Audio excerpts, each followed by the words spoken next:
One evening, Percy arrived home at the sheds. He was hoping for peace and quiet, but unfortunately for him, James was in yet another boastful mood. Sir Topham Hatt asked me to pull the vans of flour specially, he gloated. What's so special about vans of flour? Grunted Gordon. It's the bakery's biggest order ever, that's what, said James smugly. What's going on? Percy whispered to Thomas. James was given a special for tomorrow, sighed Thomas. Why does James get a special while I always get dirty jobs? Percy complained. Perhaps your dirty jobs are the reason, said James. I wouldn't think the bakers would want you getting any soot and grime mixed with their flour. Ha! Huffed Percy and went to sleep. Next morning, Percy was in the yard shunting. James came puffing in importantly.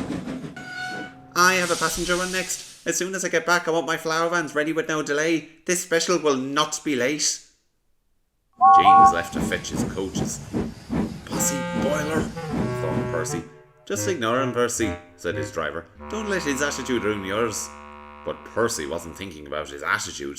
He was thinking of a way to pay James out.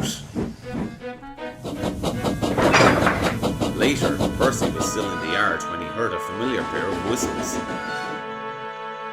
Bill and Ben, the tanking twins, bustled in with the delivery of China clay. Percy was still cross about James. What's the matter with you? Asked Bill. You look redder than you are green, added Ben. Percy explained about James. Typical big engines, said Bill. Always thinking they can push us around, complained Ben. The twins then looked at each other and smirked. You should play a trick to get back at him, they said. Yes, agreed Percy. But what should it be? The twins thought and thought. I know, said Ben at last. Hide the vans so he has to fetch them himself.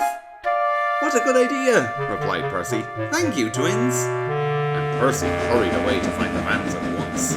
Content with their good deed, the twins scampered off for home.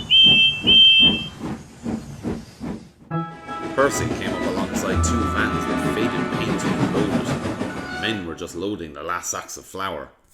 Please be careful, said the foreman. These vans are old. Percy ran over the points and backed down into the vans. I'll hide them in the goods shed, he chuckled to himself. Come on, Percy, let's move these where they won't be in the way, said his driver.